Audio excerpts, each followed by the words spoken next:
Now, when Ed Miliband in the Commons yesterday asked the famously wealthy members of the Cabinet to raise their hands if they'd gained from the cut in the 50p tax rate, he got no takers.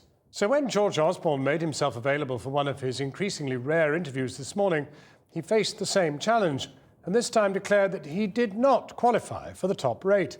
Our political correspondent Michael Crick has been investigating just what the Chancellor is really worth and why he's not a top-rate taxpayer.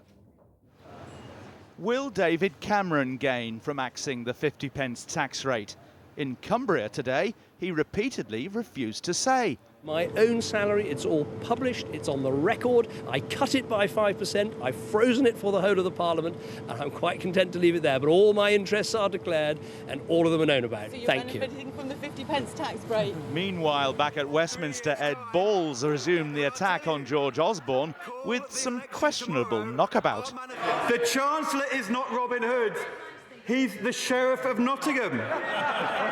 And as for jobs and growth, he couldn't give a friar tuck, Mr. Deputy Speaker. But earlier, Mr. Osborne had insisted he personally wouldn't gain from axing the 50p rate. I am not a big winner from this budget. I'm not a winner from this budget. But you know, that is. But you are a 50p tax rate payer. I'm not actually. No. Personally, I'm not a 50p rate taxpayer, but I'm not, concentrating on my tax fares. I'm concentrating on the tax fares of the whole country. Surprising when Osborne owns 15% of his family wallpaper business with this shop in Chelsea. His ministerial salary is just over $134,000, the same as most cabinet members, and that rate is frozen till 2015. And on top of possible extra income from the family firm, Mr. Osborne also declares rent from a London property. That's his former family home, bought for £2 million with his wife 6 years ago in Notting Hill, a place where sometimes Range Rovers clock up 4 parking tickets. The rent on a property like this could be tens of thousands of pounds a year, but that can be offset, of course, against mortgage interest and other costs. So the taxable profit on Mr. Osborne's property could be negligible, or nothing at all.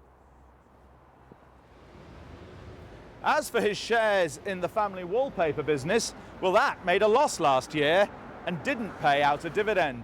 And even if the business does start paying dividends again, Mr. Osborne at worst would have to pay the dividend top rate of 42.5%, well short of 50p in the pound. Nor are his Grace and Favour homes, Dorney Wood and Number 11, taxable, though Mr. Osborne is taxed on services he gets when living there. Other ministers who might earn enough to pay the top rate include William Hague, the Northern Ireland Secretary Owen Paterson, and the Cabinet Office Minister Francis Maude.